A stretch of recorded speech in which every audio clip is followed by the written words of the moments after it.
नमस्कार। हाल ही में रूस के राष्ट्रपति व्लादिमीर पुतिन ने इंडिया टुडे को एक एक्सक्लूसिव इंटरव्यू दिया है। तो आज हम इसी इंटरव्यू की खास बातों को समझने की कोशिश करेंगे और जानेंगे कि दुनिया को लेकर उनका असल नजरिया है क्या। तो चलिए शुरू करते हैं खुद पुतिन के ही शब्दों से। ये जो कोट आप देख रहे हैं, ये इस पूरे इंटरव्यू का कह सकते हैं एक सार है। यह हमें बताता है कि वो इस तेजी से बदलती दुनिया को कैसे देखते हैं, और यही उनकी पूरी बातचीत का बेसलाइन भी है। तो इस बातचीत में हम क्या क्या कवर करने वाले हैं? सबसे पहले बात होगी पुतिन के इस खास इंटरव्यू की, फिर हम देखेंगे रूस और भारत की दोस्ती पर उन्होंने क्या कहा, इसके बाद यूक्रेन युद्ध पर उनका क्या पक्ष है, फिर दुनिया की जो व्यवस्था है, वर्ल्ड ऑर्डर, उसको वो कैसे चैलेंज कर रहे हैं, और आखिर में पुतिन का अपना नजरिया क्या है, उनकी सोच क्या है। तो चलिए पहले टॉपिक पर आते हैं, रूस और भारत की दोस्ती।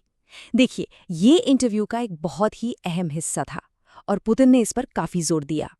पुतिन ने इस रिश्ते को समझाने के लिए एक बहुत ही खास शब्द का इस्तेमाल किया, दोस्ती, जिसे रशियन में द्रुजबा कहते हैं। मतलब ये सिर्फ कोई स्ट्रेटेजिक पार्टनरशिप नहीं है, उनके लिए ये 7 दशकों से भी पुरानी एक गहरी दोस्ती है, एक मित्रता है। और ये दोस्ती सिर्फ पुरानी बातों तक ही सीमित नहीं है। पुतिन ने भविष्य के सहयोग पर जोर दिया। आप देखिए, स्पेस एक्सप्लोरेशन, न्यूक्लियर एनर्जी जैसी चीजें, शिप बिल्डिंग और एविएशन, और हाँ, डिफेंस में भी सिर्फ सामान बेचना नहीं बल्कि टेक्नोलॉजी शेयर करना। यहाँ तक कि आर्टिफिशियल इंटेलिजेंस यानी एआई पर भी बात हुई। उन्होंने मेक इन इंडिया का भी जिक्र किया, जो दिखाता है कि ये पार्टनरशिप कितनी गहरी है। इसी दोस्ती को दिखाने के लिए उन्होंने एक छोटा सा किस्सा भी सुनाया, कैसे वो और प्रधानमंत्री मोदी एक कार में पुराने दोस्तों की तरह बैठकर बातें करते हुए गए, बिना किसी तामझाम के, कोई छिपी हुई स्कीम नहीं। ये बताता है कि उनके बीच का रिश्ता सिर्फ फॉर्मल डिप्लोमेसी वाला नहीं, बल्कि उससे कहीं ज्यादा पर्सनल है। चलिए अब आते हैं इंटरव्यू के सबसे चर्चित हिस्से पर, यूक्रेन युद्ध। यहाँ हम ये समझने की कोशिश करेंगे कि पुतिन ने इस पर क्या कहा, उनका क्या तर्क है। और हाँ, एक बात साफ कर दें, ये जो भी जानकारी है, ये पूरी तरह से उनके दिए गए इंटरव्यू पर ही आधारित है। तो पुतिन के मुताबिक इस संघर्ष की टाइमलाइन क्या है? वो कहते हैं कि इसकी शुरुआत 2014 में हुई, एक तख्तापलट से जिसे पश्चिम ने करवाया। फिर अगले 8 साल तक मिन्स्क समझौतों के जरिए शांति की कोशिश हुई, लेकिन उनका दावा है कि पश्चिम का इसे निभाने का कोई इरादा ही नहीं था।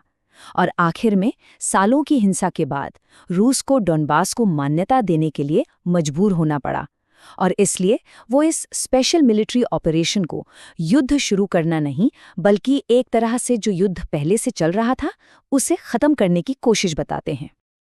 और फिर उन्होंने ये बहुत पावरफुल बात कही, कीव सभी रूसी शहरों की जननी है। ये लाइन बहुत कुछ कहती है। इससे वो रूस और यूक्रेन के बीच के जो गहरे सांस्कृतिक और ऐतिहासिक रिश्ते हैं, उस पे जोर देते हैं। ये उनके एक्शन के पीछे का एक बड़ा लॉजिक है। तो फिर इस स्पेशल मिलिट्री ऑपरेशन के बताए गए लक्ष्य क्या हैं? पुतिन के अनुसार पहला तो है रूसी लोगों और उनके हितों की रक्षा करना, दूसरा पारंपरिक मूल्यों और रूसी भाषा को बचाना, तीसरा यूक्रेन में रूसी ऑर्थोडॉक्स चर्च की रक्षा करना, और चौथा उन इलाकों को आज़ाद कराना जिनके लोगों ने आज़ादी के लिए वोट किया था। अब यहाँ से बातचीत का फोकस थोड़ा बड़ा होता है ग्लोबल लेवल पर। पुतिन बात करते हैं वर्ल्ड ऑर्डर की, कि कैसे G7 के मुकाबले ब्रिक्स और ग्लोबल साउथ का उदय हो रहा है। वो पश्चिमी संस्थानों की आलोचना करते हैं और ब्रिक्स जैसे संगठनों को भविष्य के तौर पर देखते हैं। ये कंपैरिजन देखिए कितना साफ है। पुतिन के हिसाब से G7 की वर्ल्ड इकोनॉमी में हिस्सेदारी घट रही है, वो एक गलत नीति पर चलता है और बाहरी दबाव बनाता है।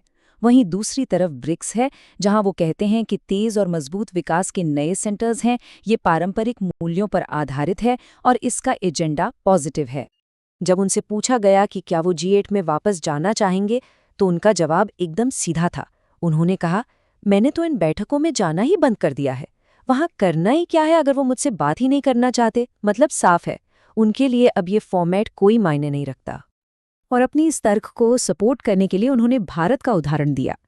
उन्होंने बताया कि परचेजिंग पावर पैरिटी के हिसाब से, यानी खरीदने की क्षमता के मामले में भारत की इकोनॉमी दुनिया में तीसरे नंबर पर है। वो इसका इस्तेमाल ये बताने के लिए करते हैं कि देखो, G7 अब दुनिया की लीडिंग इकोनॉमीज को रिप्रेजेंट नहीं करता।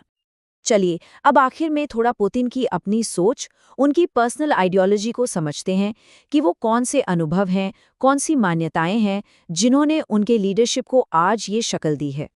जब उनसे पूछा गया कि आपकी जिंदगी का सबसे झकझोर देने वाला अनुभव क्या था, तो उनका जवाब था सोवियत संघ का विघटन। ये बहुत बड़ी बात है। वो इसे एक सबक की तरह देखते हैं, एक चेतावनी कि कैसे कोई देश महान होने के घमंड में एक के बाद एक गलतियां करता चला जाता है, ये सोचकर कि वो इतना बड़ा है कि फेल हो ही नहीं सकता। तो ये सब सुनने के बाद आखिर में एक सवाल हमारे सामने खड़ा होता है। पुतिन के ये सारे बयान, उनकी ये सोच, इस नई दुनिया में, इस नए वर्ल्ड ऑर्डर में रूस की भूमिका के बारे में क्या इशारा करते हैं? ये कैसे